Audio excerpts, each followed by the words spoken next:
Good afternoon, everyone. Welcome to Grand Rounds. Hey, happy 2025. I hear kind of an echo. Hold on. I'm kind of getting an echo.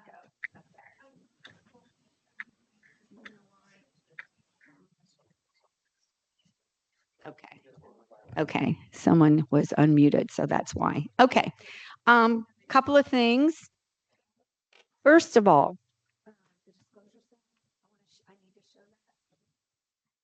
okay. I wanted to make sure everyone sees the disclosure slide. Dr. Alter disclosed that he is on the Speakers Bureau and a consultant for GSK. Dr. Matson reviewed his entire presentation. No bias was found. So just wanted to make sure that everyone saw and heard the disclosure. Secondly, a quick plug for the Western Ohio Pediatrics Society. New year, great time to join. We're an organization that's dedicated to the advancement of pediatric medicine to the region of Miami Valley. So if you have any interest, it's it's an annual dues of $40. And we have usually about 3 to 4 dinners quarterly.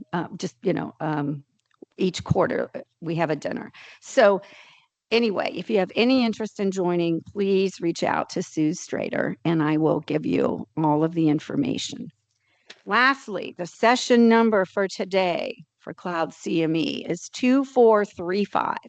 Again, that's 2435. You're going to text that to record your attendance, get the evaluation. If you have any problems, again, reach out to me.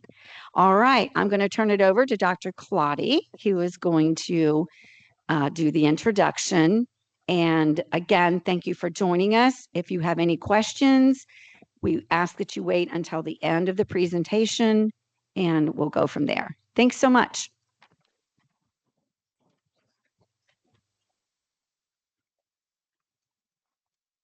All right, thank you, Sue. It's my distinct pleasure today to introduce our speaker, Dr. Sherman Alter. For many of you, Dr. Alter needs no introduction. He served as the Division Chief of Infectious Diseases at Dayton Children's Hospital for 37 years, and his prowess as a clinician, a researcher, an administrator, and an educator are nationally recognized in the field of pediatric infectious diseases. I'd be remiss in not noting Dr. Alter's longstanding passion for vaccine advocacy. In 2018, he was awarded the William Cotton Pediatrician Advocate Award from the Ohio chapter of the American Academy of Pediatrics for his dedication to optimizing childhood immunization rates in our state. He's testified at the Ohio State House on multiple occasions on behalf of vaccination safety and their effectiveness in the prevention of infectious diseases.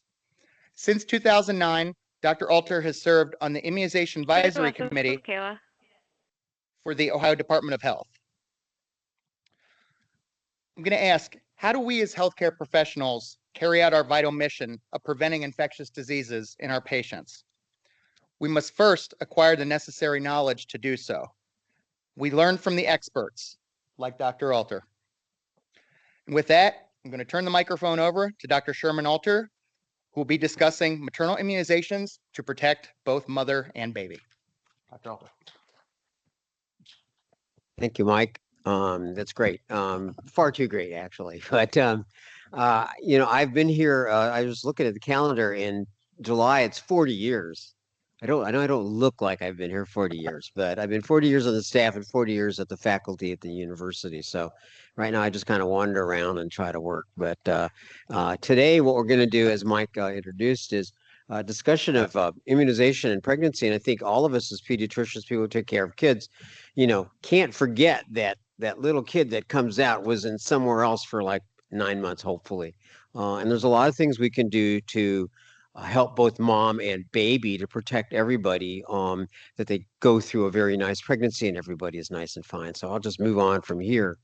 I'm showing you this. This is a good looking guy with a very good looking girl, and that's my wife. And this is when we were in medical school. She was 2 years behind me, and she's an internal medicine doctor. And I show you this because this is her now with one of the grandkids, because this was the vaccine schedule in 1975. And I like to tease the medical students. I said, medical students, as dumb as they are, as dumb as I was, could easily remember this vaccine schedule. It really was, not much.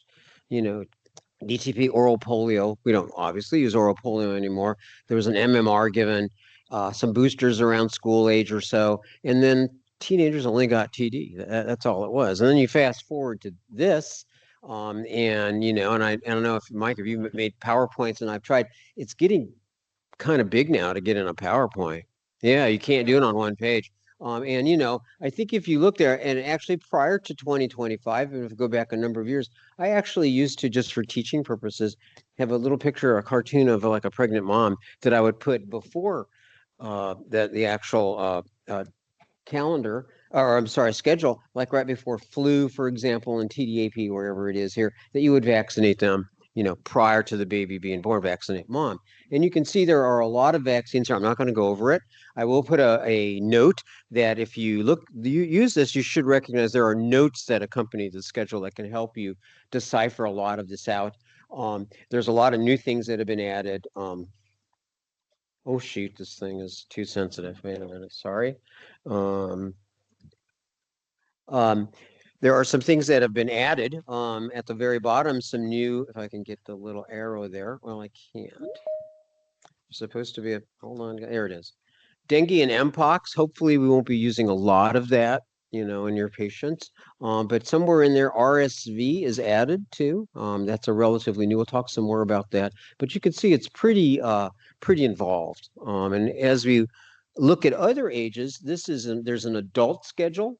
And I'm not really going to go over that, but this all is available at the CDC website. And again, I would refer you to it if you're taking care of adults. A variety of vaccines there too, some that we don't give to children, and a lot of these are catch-up vaccines too. Let me see if I can get this here. We're going to talk today about pregnancy. These are special groups of vaccines, and it's hard for example, for you to see all of those, but there's the condition on the top there. And the very first one is pregnancy, and we'll go through these. What are some recommendations perhaps for all mothers? What are recommendations for some mothers? And I'm going to sort of pinpoint really 4 infectious diseases by the time we're done here that one should pay attention to in the pregnant mom, both to protect her and her infant. Motherhood has always been miserable, and this is actually after the baby is born in this little drawing here. But I wanted to find some references and articles on what actually happens physiologically to a pregnant woman. And, I ran across this in a little publication from the NIH, and when you go through it, it's sort of like, thank God for mothers. Thank God that they survived this. They're sort of special machines. It's kind of, putting them down to a machine. They're really not. But I mean, everything that happens to them, you just wonder. And you can see that various systems are affected. And I don't necessarily need to go through that. But if you look at it, endocrine changes occur, cardiovascular, and it brings me back. I'm sorry for this anecdote, but I spent some time in the Navy as a medical officer with the fleet for a while, and then recruits up at Great Lakes north of Chicago. And I was in the dispensary one day, and in comes a sailor. She was pregnant, and they put her in a room. And as soon as I walked in, even with my minimal medical education at that time, she looked horrible. And so, I screamed at the corpsman, get oxygen put on her. And when I examined her, she was in florid heart failure and had a huge mitral murmur. She probably had mitral regurgitation to a degree, but because of the increased cardiovascular output, now she was in heart failure. I've always remembered that. And so, I think you have to look at pregnant women with an eye that there's a lot of things going on there and paying attention to them. But again, other things, respiratory changes, hematologic changes, renal changes.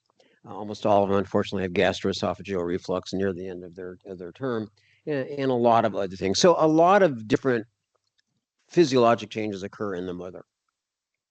These are some things that happen immunologically, and I'm not an expert in all of this, but you can see that some of these become more active, some of these are lower. When you look at various functions immunologically that occur in the mom.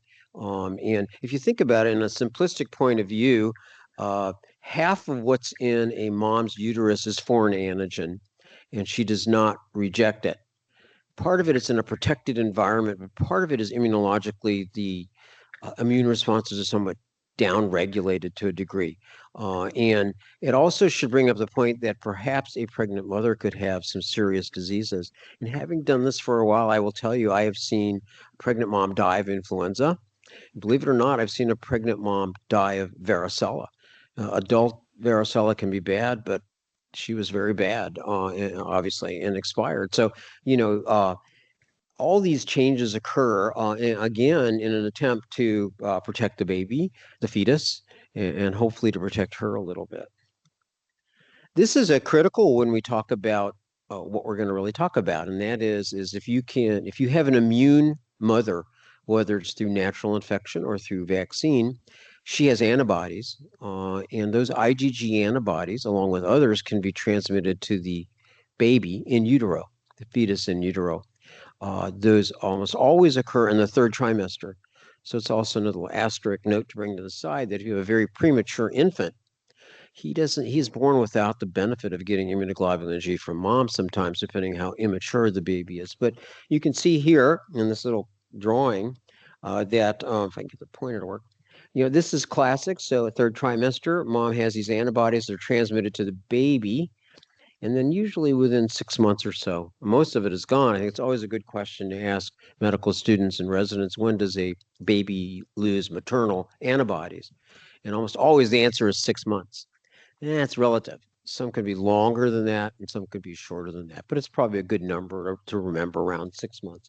So again, he's lost his maternal antibody. He's got to start cranking up his own. If you are then going to vaccinate mom, she gets a boost in her antibodies, either an anamnestic response where the antibodies go up, or she makes antibodies that are high. And so the level when the baby is born are higher than if it wasn't vaccinated, if mom wasn't vaccinated. And so hence you might have a little bit higher antibody levels in the mom that can last out there, particularly if she never had these antibodies in the first place. So this is, why we vaccinate moms, essentially to protect her, but also the baby. This is the platform for pregnant moms. And I failed to bring up the point that when I looked at that overall big schedule, in my mind, at least, I think there's various things we have to remember who's vaccinated. Obviously, the young child and the school-age child, we always know about that. Parents know about that. That's no big deal. They all know that. Then there's a teenager, which, believe it or not, we haven't really been vaccinating teenagers very long, other than that TD that I initially showed you. For about maybe 20 years or so, we paid attention to them. So the baby and mom, the teenager, the older person, we've always paid attention to the individuals as they get older and vaccinated.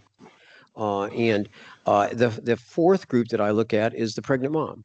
And that is another target for immunization. It's interesting. 2 years ago, the CDC came out, and I thought, well, it makes common sense. They actually added a fifth group, if you want to call it, and that is basically looking at any patient that you see, regardless of their age.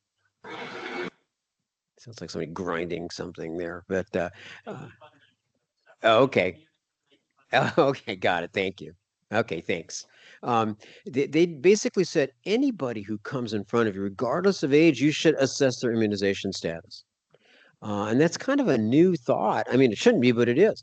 So it's like, anytime you see anyone, are you up to date? Do you need your flu shot? Do you need whatever? So this is the OBGYN platform, the obstetrical platform. And you can see that we've been giving flu vaccine for quite a while to pregnant moms, and it usually is recommended as soon as the vaccine is available. I think there's a little discussion there, but that's right. TDAP, right? Giving it near the end, right? Third trimester. So mom makes antibodies go to the baby. Now, what is interesting is the word each pregnancy. That actually has not been studied very much, and it's not FDA approved, but there's some things we do that are not FDA approved. But the antibody levels will wane, so it's during each pregnancy. They should obviously be vaccinated against COVID-19. And this is new. We'll spend some time talking about this. It's RSV vaccine given to the mother. And I think the little twist here is seasonality. You have to pay attention to the time of year. And then, if they're behind on other vaccines or they need other vaccines, you should vaccinate them. The key word, I think, on all of this is safety. No one's going to sort of recommend any medication for a pregnant mom unless you have assurances that it's safe. And trying to think back, it's always sort of sacrosanct. Don't give a medicine to a mother if you don't have to. And I think back, when did we start doing more research? And I think it actually goes back to the AIDS epidemic. 40 years ago, when we found out that, what the heck, babies can be infected if they're born to a mom, we started looking at now, can we treat the mom safely and protect the baby? And it kind of loosened things up. And I don't use the word loosen like just give anything. It allowed us, with certain safety parameters being measured, to start giving cautiously medications to pregnant mothers. And this is what it is. So if they're up to date, there's been a move, just came out a couple months ago about hepatitis B to start, giving more to all adults, including pregnant moms. It's like, it's kind of a new recommendation. I need to read a little bit more about that, actually. Yeah, safety, as I was saying, they have to assure safety. It has to be safe, effective, and beneficial to the baby and the mom. And so, excuse me, safety data is collected, initially in trials, and to make sure that it is safe and there's no negative outcomes, no signals that are concerning both for mom and baby. There's ongoing safety monitoring, as noted there.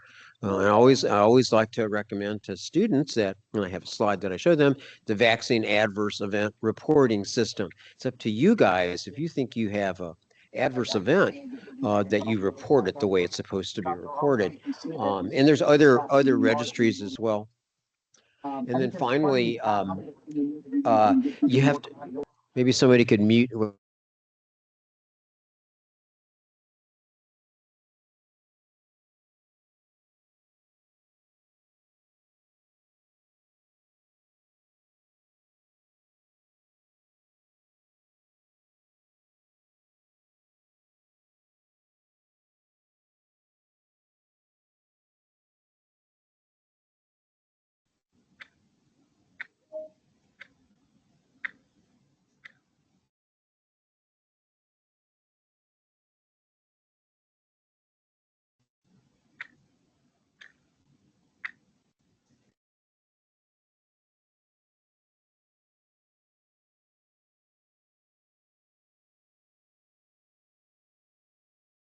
Dr. Alter, you're muted.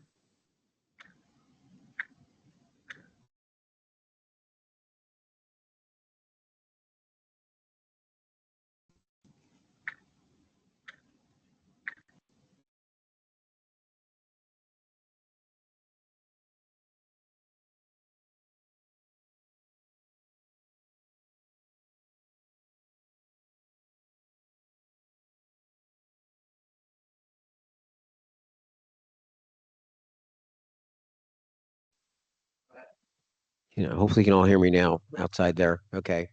And this is a graph. You always have to show graphs like this when you talk about infectious diseases. It goes back to 1990 through 2022, and it's broken down by ages. The green we always know that infants under the age of 1 are at risk. And there are other age groups. I think when this was happening between 2010 and 2015 or so, what was concerning to a lot of us is 7 to 10-year-olds were getting it. And I was like, what the heck? That's a whole discussion different right there with pertussis and the vaccines and all that. It looks like we've gotten a little bit of control, but I just added this recently.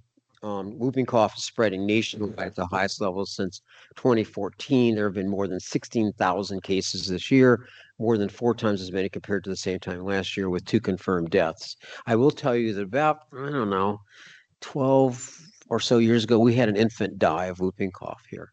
And it turned out mom was a teenage mom in Wilmington who was, coughing her brains out with the pertussis and gave it. And this baby died at 4 to 6 weeks of age, somewhere in there, but really presented as if septic. and just whoa, so there can be mortality. And so we need to be, and that's why I show you the babies. While you may cough for a while, babies will have apnea and prolonged cough and feeding difficulties. In the very small amount of cases, there actually is more mortality. This is slide's a little bit old, I think, 2019.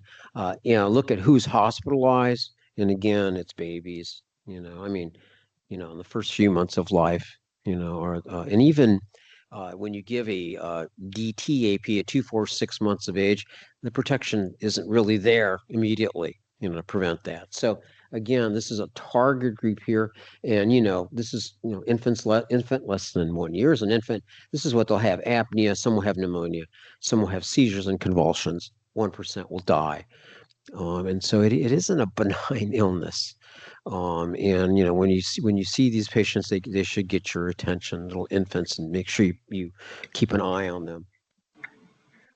This is just showing you that if you vaccinate a mom and then measure antibodies in the neonate, for a long time it was people trying to figure out what is the best antibody to measure, and they have. Now we know what to measure to perhaps show immunity. You can see that the pertussis toxin specific anti-pertussis toxin IgG levels are elevated, obviously in kids that have been born to a mom who's been immunized, again in the early third trimester. So there are some, higher levels of antibodies that are passed.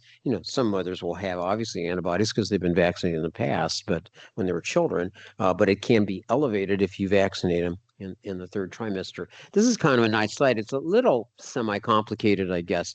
And they looked at a national data, and they started looking at, well, what happens to pertussis and moms that have been vaccinated and whatnot.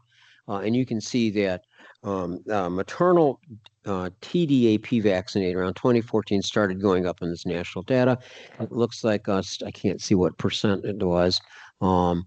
Still could improve, but I mean, it started going up.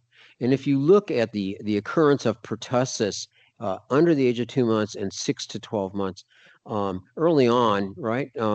Number of cases as we started vaccinating moms, the number of cases, the percentage of cases in young infants went down. Again, antibodies being transmitted early on to baby to protect mom. These are older kids, and it looks like, by vaccinating the mom, you didn't really increase, again, the antibodies would disappear in that second half of the first year of life. And so it was still about the same. But again, you will protect that more vulnerable group, which is the very young baby, by vaccinating mom. To show you that it's not a big, so this is Columbus, and it was last year or the year before? I can't see the data on well, it was recent. I can't even see the darn. Yeah, there it is. They had an outbreak there, and you look at the breakdown that they had. There were infants, but there were people of other ages, and you always ask, well, whenever I used to see, we don't thankfully see a lot of consults anymore, I think, for pertussis. The first thing I would kind of ask, well, who gave it to the person? Sometimes you'd see the mom in the back coughing her brains out. I mean, but really, that's who infected this kid.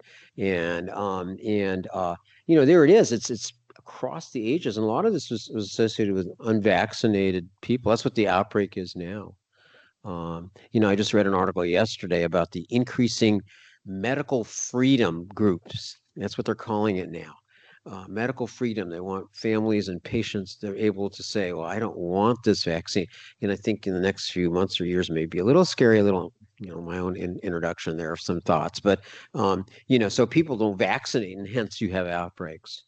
And this was Columbus. We had some cases here that were kind of related to that too. This is the recommendation. It's 2017. It really hasn't changed in this. And you can see that, there's all the other recommendations, but there's the pregnant mom. Again, each pregnancy, which is, recommended, not a single pregnancy, and 1 dose at each pregnancy, later in gestation, to protect the baby. How well are we doing among vaccinated? You can see we still are, if you look at pregnant moms, we're not near the top. We could do better. I think, COVID might have paid, influenced us a little bit, but again, and there are some differences among ethnic groups, for example, but definitely could do better by vaccinating. This vaccine doesn't seem to have many adverse reactions in pregnant moms either, so it's a very safe vaccine. This is flu. I always like this. This is swine flu, but pregnant persons are at increased risk for bad disease with influenza when compared to non-pregnant people. And I'll show you a graph. That's one of my favorite graphs to look at, or a figure. Influenza can be associated with adverse pregnancy outcomes. All you have to do, now it's different. If you go back to the old Spanish flu, 1918, it really affected mothers. There was a higher, premature birth and in utero death of women that had influenza. That may be a little different because it was a big sort of new strain that was circulating, but it does affect it. And infants under 6 months, again, have the highest risk for hospitalization. I will, I have a slide that's coming up. Is it? No, that's not it. We'll talk more about that. Flu vaccine can prevent flu illness, obviously. Vaccine effectiveness is the same in pregnant women as it is in a non-pregnant woman or male. Vaccinated pregnant people pass antibodies again against influenza if they get the vaccine to their babies. And vaccination during pregnancy can lower the risk of influenza hospitalization in pregnant persons as well as their infants. I mean, there's absolutely no question on this when you look at the benefit versus what minimal risk you have from a flu vaccine. This is what I was talking about. This is a 2009. This is swine flu, the old H1N1 epidemic. I just love this slide. It's from the state of California. And it looked, now the first thing you need to note is, who sees, flu in April, in temperate climates? And we saw it here in Dayton and everywhere. So it was in Massachusetts and everywhere the same. It's like, what the heck? We're seeing it in spring and summer. And you can see as the weeks went on, what these bars are, where the California Health Department looked at all hospitalizations of women who were, it was either primary diagnosis or secondary diagnosis for their admission. And they divided them up into that sort of yellowish color were non-pregnant women. The red was up to 6 weeks, believe, postpartum, and that purple were pregnant. And if you just look at it, get the image of that, the percent of women hospitalized who were pregnant is much higher than the percent of women in California. Do you see what I'm saying?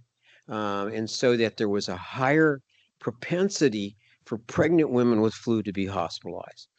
Right there, just right in front of your eyes. Now, was that a different strain? Yeah, it was more aggressive, but this is not dissimilar to what always happens with flu in pregnant women. And this is, I speak as a pediatrician who's been around. These are my younger cohorts here. But for many years, many years ago, when people talked about flu in kids, it was like, they get muscle aches, headache, fever. They don't want to eat. Who cares? You should care, because as data came out in the last 20, 25 years, looking at these children with flu, you can see that younger kids were hospitalized almost as high and sometimes higher than the geriatric population with influenza. And mortality did occur, particularly in infants. So it was like, yes, you need to pay attention to flu under the age of 5. You need to pay attention to influenza in infants. It can be a very bad disease. Flu is a killer of a lot of people. And this has to look like the effectiveness of vaccinating mom during pregnancy and hospitalization and ER visits. And you can just go through here and look at the overall effectiveness along with that statistical one. Find a graph on the right. You can see that almost all of them were on the side of increasing vaccine effectiveness. Whether it's a hospital admission or an ED visit, you can minimize the young baby's visit for flu in a vaccinated population versus an unvaccinated population. Again, suggesting that you should get out there and vaccinate that mom in that 3rd trimester to get her, whenever the flu vaccine is available, vaccinate her. This one is a little bit difficult to with the numbers. I should have made it a little bit easier. What they did was they looked at moms are vaccinated, mothers are not vaccinated. They looked at the outcomes under the age of 6 months and over 6 months. There's an article in Clinical Infectious Disease a few years ago. And what they found was that the vaccine effectiveness, if I get this here, was fairly good. But again, under the age of 6 months. If you look at above 6 months, there really wasn't much, it wasn't shown to be effective. Again, indicating the maternal antibodies are there for the first few months of life. And so that's why you vaccinate the baby. And remember, I think it may be the next slide. Yeah, anybody above the age of 6 is recommended to get flu vaccine. I like to joke with the students that when I was a medical student, if somebody wanted to pimp me, they could say, okay, Alter, who gets flu vaccine? You know, all the old people, people with chronic diseases, immunocompromised, whatever. It's easy now, everybody. Everybody gets vaccinated, but over 6 months. So then how do you protect them under 6 months? You vaccinate mom. That's why you vaccinate mom. So it'll protect her, hopefully, and protect that baby. And then you can vaccinate the baby above the age of 6 months. Yeah, you know, any vaccine is fine. It can be given during any trimester of pregnancy. And ideally, you should give it September, October, you know, but continue it giving it through the whole flu season. I tend to get my flu vaccine around mid-October, end of October. But again, vaccinate moms when it's available. This is showing you again how well are we doing at vaccinating pregnant women. Yeah, could do better. You know, 60% or less. You know, again, some different differences among different race and ethnicities. But we could do a better job, which means around 40% of these moms are not getting vaccinated, not protecting them, or not protecting the baby. This is RSV in a baby, right? And you know, you can see this endotracheal tube there. RSV season is here right now. Congratulations. And this is looking at hospitalizations. And, you know, there have been some studies that came out in the last, few years that are saying RSV is a real problem in little babies. Well, we always knew that. But they have data that show that now. And if you actually look at, we know risk factors for severe RSV, for example, in infants, you know, preemies, ex-preemies with chronic lung disease, other chronic lung diseases, certain cardiovascular diseases. If these babies, these infants, particularly under the age of 1, get RSV, they can be bad. But if someone asks you, what is the most common underlying risk factor for babies hospitalized with serious RSV? They're just normal babies. Yeah, they're just normal babies. You worry about the other groups. So we got to protect all of them. And you can see that's showing here, you know, a variety over a number of years. You know, yeah, the younger ones, you know, tend to have hospitalizations and less as you get older. We kind of knew that, but there's a lot of data out there showing that. I just copied this yesterday, I guess it is. Yeah, from Mike Brandon in the laboratory. He keeps this. You kind of have to know when RSV season is. And RSV season, you can see, you get a sense that it kind of goes up around, I don't know, week 40, 41, 42, goes up, and then, you know, let's see what it is over here, around, 16 and 19 weeks of the year, it'll go down. It varies a little bit, can be early sometimes, but, you know, it's a wintertime disease too, along with influenza.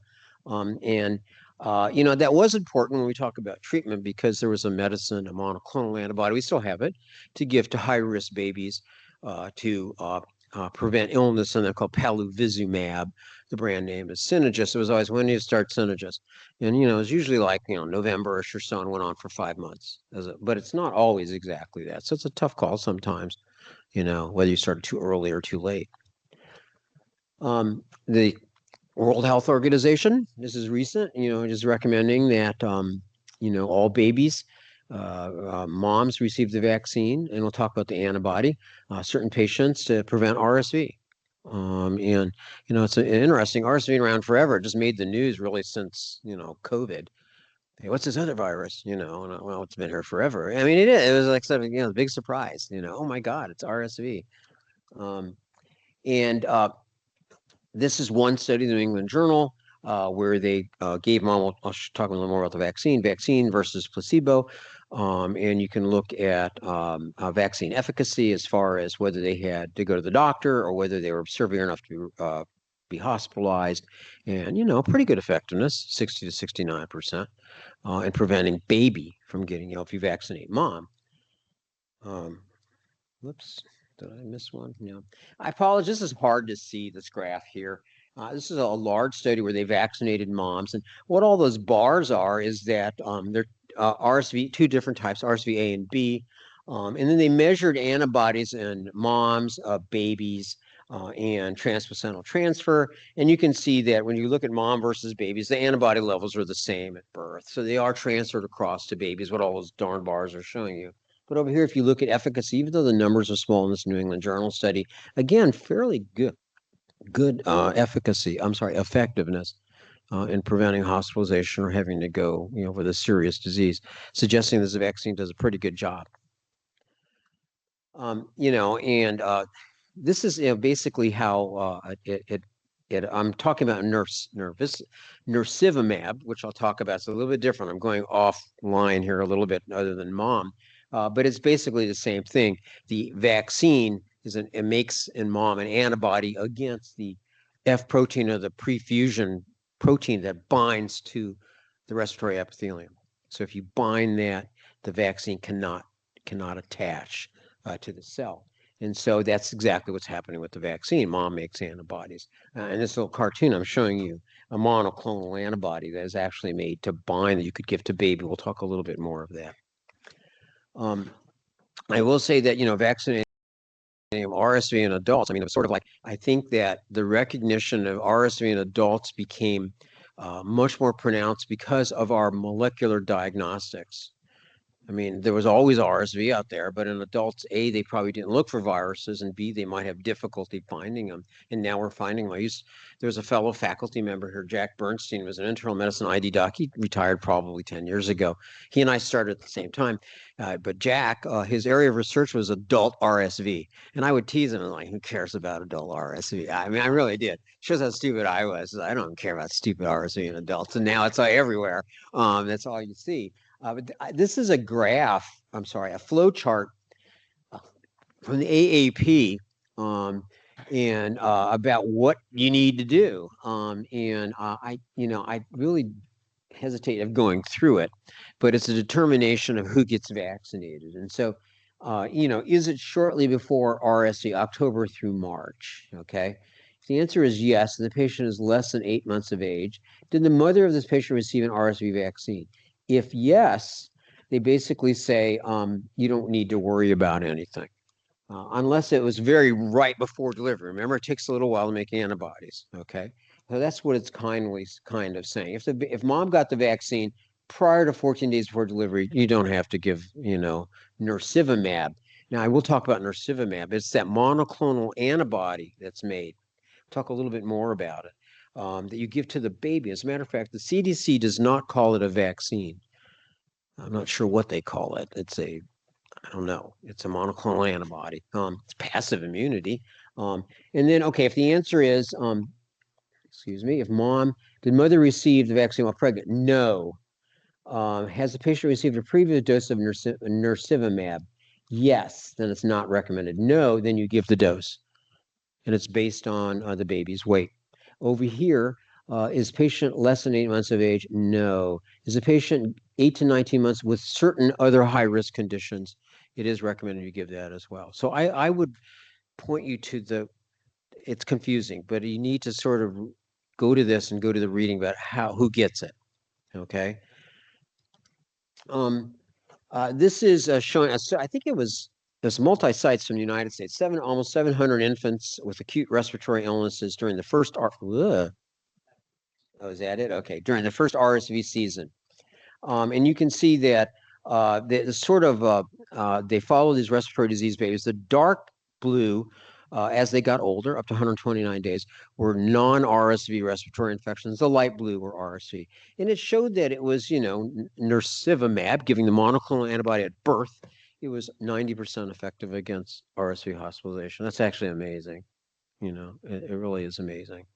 I think that we see a lot. I don't know. You guys seeing a lot of RSV right now in the hospital? Yeah.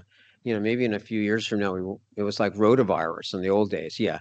We used to see tons of kids coming in with dehydration, and now you're lucky or unlucky enough to see, a handful or two of a rotavirus disease. Hopefully it'll be the same for RSV in a few years. This is a study just in Spain that was recently published, and you can see when they were following these babies from in 23 and 24, a lot of the disease was RSV, but a lot of it wasn't. And then if you look further over here on people that the babies that received nirsevimab, there is a definite effectiveness in preventing more RSV disease in those that were vaccinated versus those that were not vaccinated. Suggesting that it works very well in protecting babies. The question you have to ask is, do I give both? And if mom was vaccinated, you don't need to give nirsevimab, as the flow chart says, okay? Because she's making nirsevimab, basically. She's making antibodies. And again, I would point you to read about this because I think the guidelines are confusing a little bit, so you have to look at it. And this is I put this here because there are two, there may be three, but there are at least two RSV adult vaccines. Okay, and there's one that's made, and I hesitate to use brand names, but I have to hear one that's made by Pfizer and one that's made by GSK. Only the Pfizer RSV vaccine is recommended to give to a pregnant mom. There was a study of the GSK vaccine where there was a slight increase percent of premature births. So it was not recommended to use that.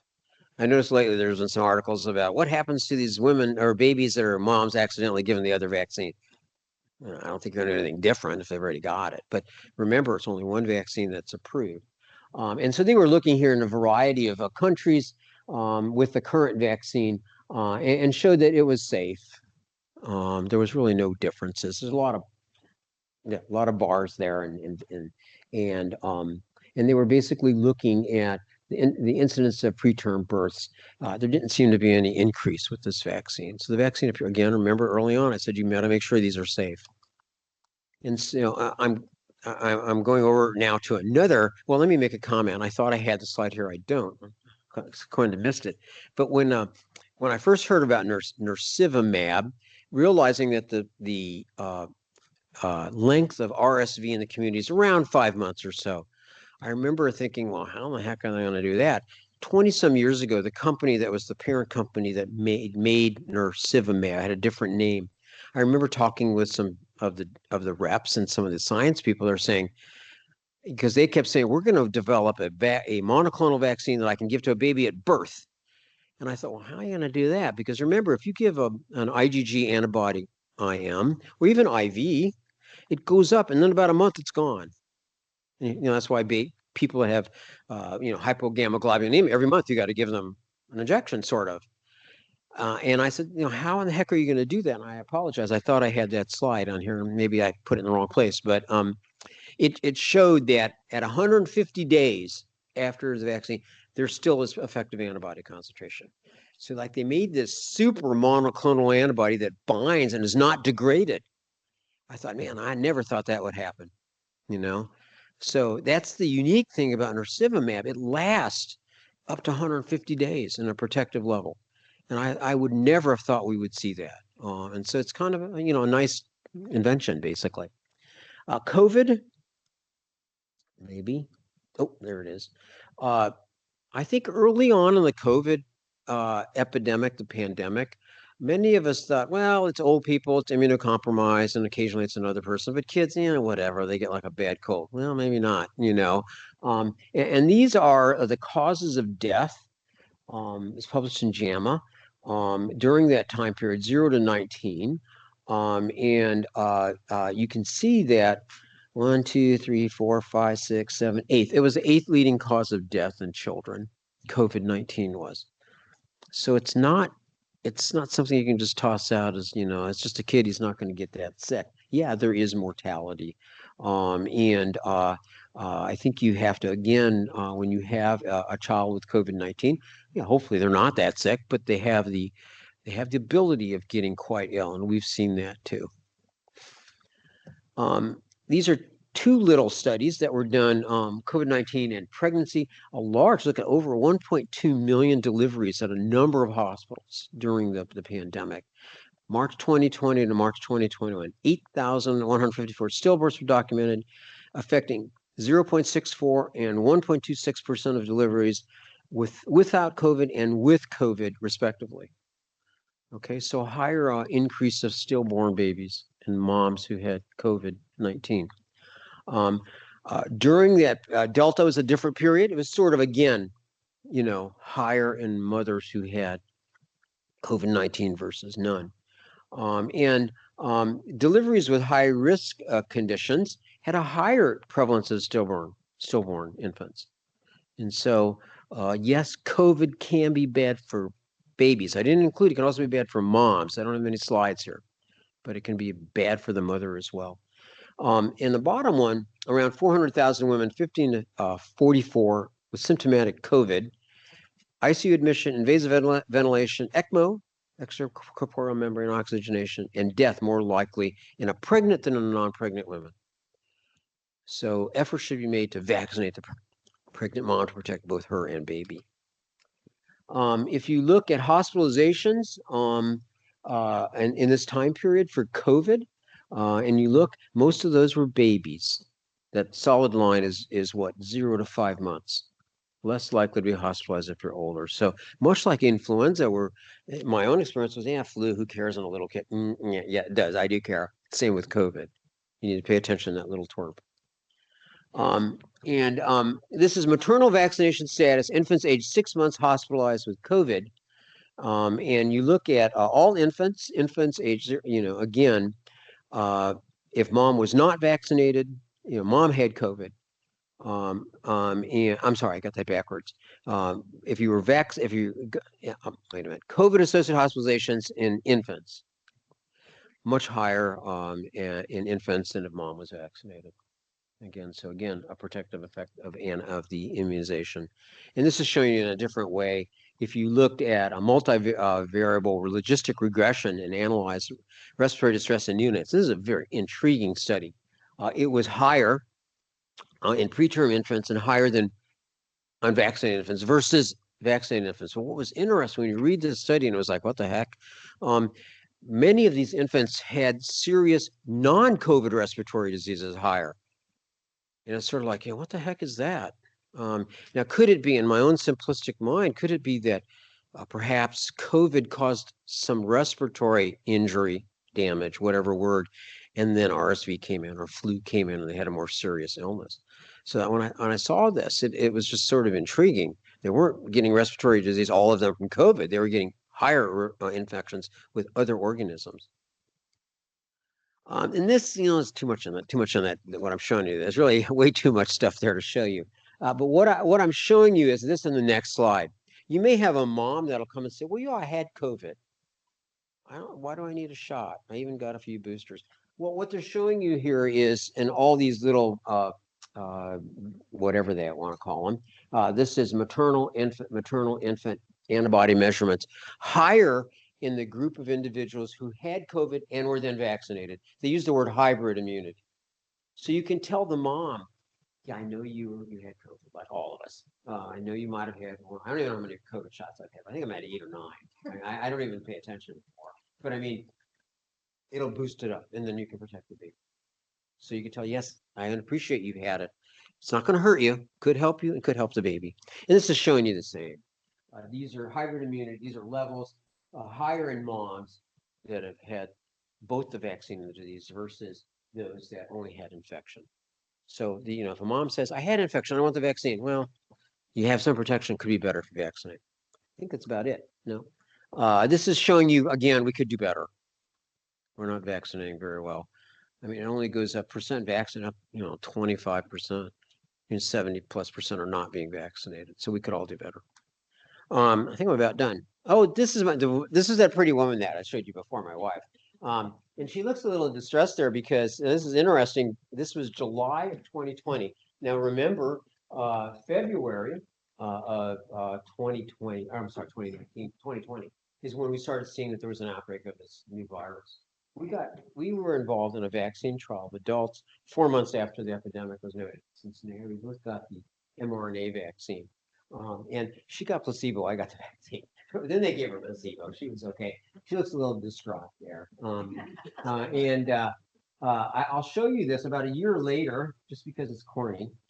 And a UPS guy comes to our house and he's delivering 2 packages. And inside we open one. This is like a little book, and it says "In Pursuit of Hope." Okay, and then it had all the it was a medal, like a medal was inside it, one for her and one for me. It was from Pfizer BioNTech, and it had all these places where the original studies were concerned. And then this was the best thing: from the world, thank you for your courage.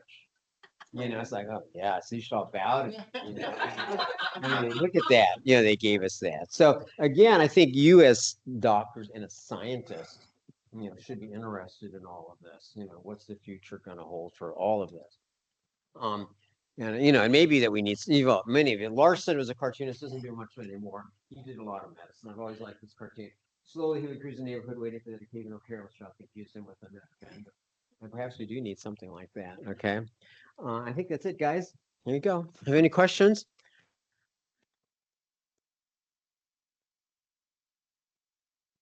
Okay, opening up the floor for questions over here.